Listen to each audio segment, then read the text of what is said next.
Last 6-7 মাস আগে একটা video বানাইছিলাম, সেইটা হচ্ছে যে চিলমারিতে যে একটা তিস্তা সেতু হইতেছিল ওইটা নিয়ে একটা ভিডিও বানাইছিলাম। আর আমি এখন যে জায়গাটাতে আছি এইটা হচ্ছে হরিপুর। এই জায়গাটার নাম হরিপুর, বা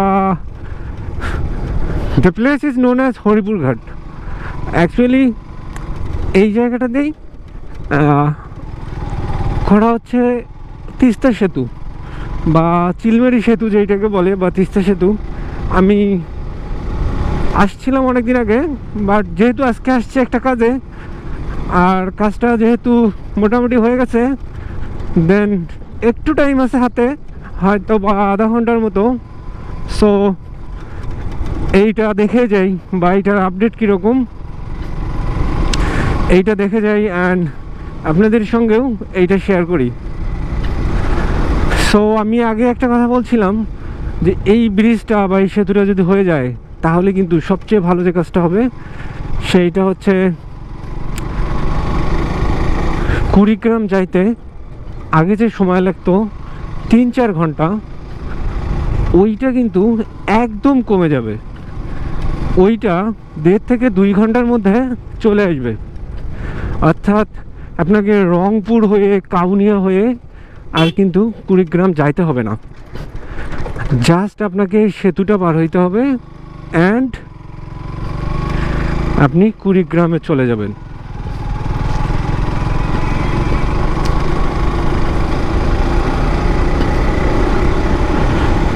সো এখন দেখি এইটার কি অবস্থা, কতটুকু কাজ হয়েছে।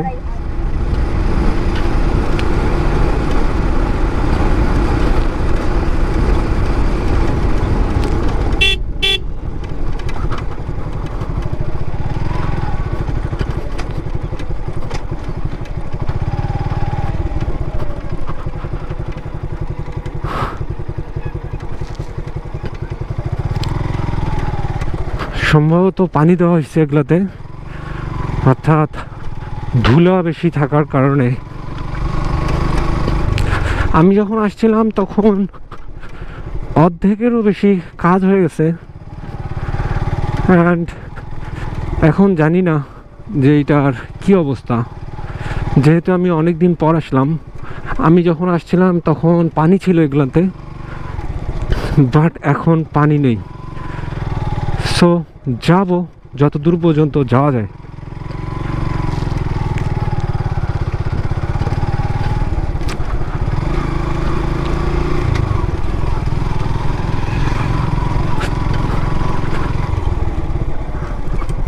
এই ব্রিজটা হয়ে গেলে কিন্তু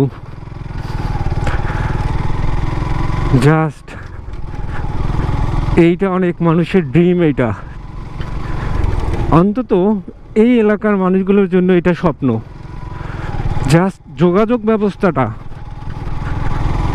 ব্যবস্থাটা এত মানে এতটাই উন্নত হবে যেটা বলার ভাষা রাখে না। প্রবাবলি হয়ে গেছে।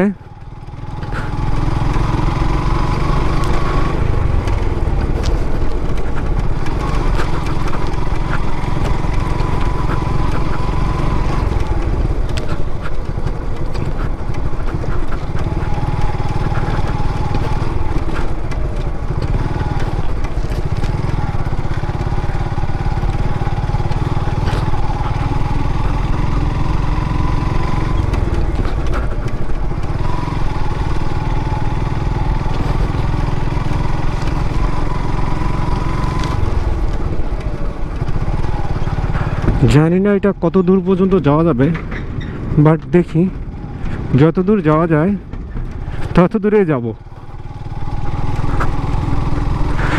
সো এই ঈদেও কিন্তু আপনারা আসতে পারেন, যারা অ্যাকচুয়ালি ভাবছেন যে এইখানে ঘুরতে আসবেন। আর আপডেট হচ্ছে এইটা যে এইখানে কোনো পানি নেই। সো এইটা কিন্তু আপনাকে মাথায় রাখতে হবে যে আপনি যদি নৌকাতে ঘুরতে চান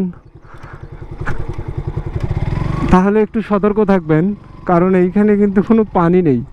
just look at this view man. আসলে এইখানে ছবি না তুললে হবে না, এইখানে ছবি তোলা উচিত। Just look at this view.